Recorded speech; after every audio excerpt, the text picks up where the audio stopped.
Hi, my name is Wesley, and my Steam handle is Xanthin. This video is to accompany my Steam Workshop submission for Space Engineers. This blueprint is called the Mongoose. It's a vectored thrust ore scout with a few interesting twists. It has a large grid ore detector attached to a small grid buggy using Digi's attachments mod, which allows you to attach large to small grids. I think this mod should be in vanilla because it's fantastic. And we've also got no less than 6 scripts running on here. On the right you can see Whiplash's Ubiquitous Horizon script, and on the left we've got a little UI using ASCII art that I made myself, and it is all coordinated by the Easy Automation script by Coren.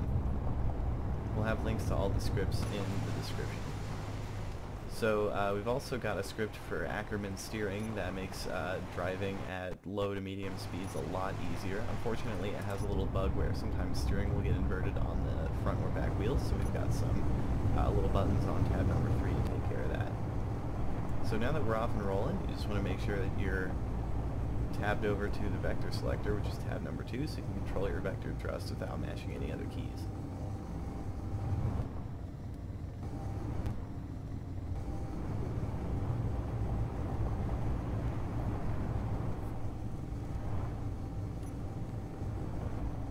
It's really fun to haul ass up these hills, but I have the speed capped on these wheels at about 80 meters per second, because if you get up to 100 meters per second, the game will automatically lock your wheels and rotors, and for some reason this also causes the entire grid to lock up, so you can't like pivot around using your gyroscopes. It's pretty much a death sentence. So throughout the video you'll definitely see me keeping an eye on my speed and keeping it under 100 meters per second so that you can make a nice soft landing.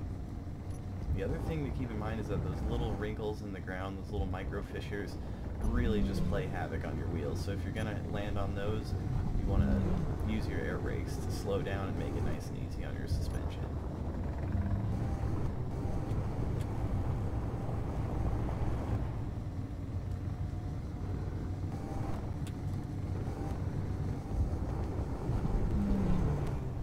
See those ore deposits from really far away. A lot of those get missed on the small grid ore detector, which is sort of the point of this whole build.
Most of the terrain that you're going to be mining from in Space Engineers is a lot less rugged than this, but I definitely wanted to show off what this thing can do.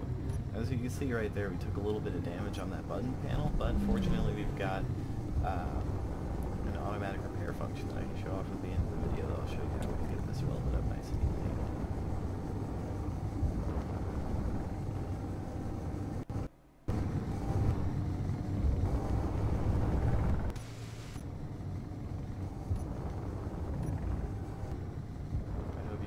Some of the stutters and freezes that are going on here. I did my best to edit them out, but y'all know Space Engineers on planets on a potato computer. What can you do?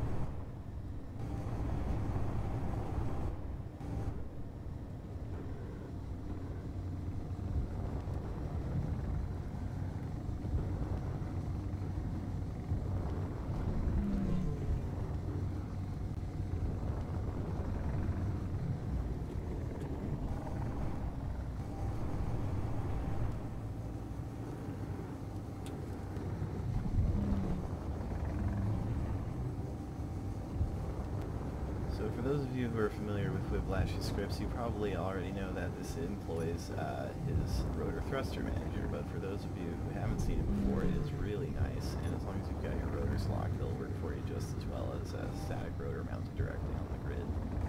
I'll have links to all that stuff in the description.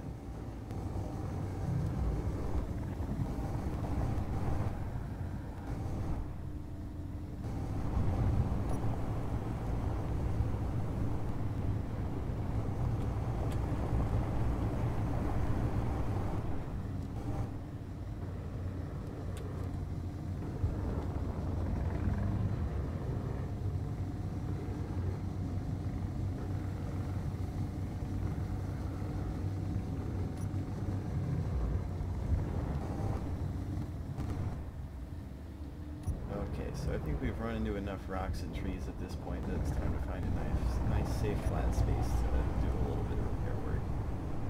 So you may have noticed that there's a little red ring there when the rotors are spinning, so that you know when your thrust is going to be off center.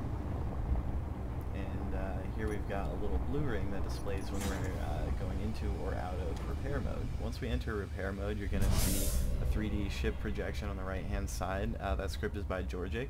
I've also got a one-button press toggle set up with MMaster's Configurable LCD script, and if we hit that again, it'll take us back to Whiplash's Horizon script. So the first time that you use the repair projector, you're going to have to load up the blueprint, but the Easy Automation script is going to automatically align it with your ship as long as you haven't messed with the presets. And then you can just weld up directly. If we were in survival, you would need to pull some components out of that connector at the top of the craft, but in creative, you can just weld it right up. Look around for any other damage. Unfortunately, the buttons don't automatically reconfigure themselves, but I'll include a copy-paste of all of the Easy Automation arguments that you need to reset those buttons after you repair them.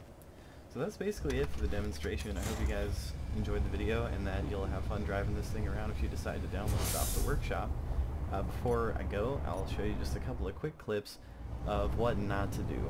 So as I mentioned earlier, if you go above 100 meters per second, everything's going to lock up on you and you get the red ring of death. And believe me, it is death. So I went over 100 meters per second here, everything locked up, as you can see, and kablooey. We definitely wouldn't have survived that in survival mode. And if you're playing in survival, you'll definitely want to avoid letting your cockpit get destroyed if at all possible, because it involves resetting all those Easy Automation buttons, although I will have copy-paste for you in the workshop. And last but not least, if you're not in the vector selector and you start mashing buttons, that is a good way to get yourself killed. Here I was in the wrong tab and I accidentally extended a piston and blam. Well, again, my name is Wesley and my Steam handle is Xanthin. I'm going to include links to all the mods and scripts used in this build. If you're watching this on YouTube, I'll have a link to my workshop page where you can download this blueprint and play it yourself. Thanks for watching, everyone. Bye-bye.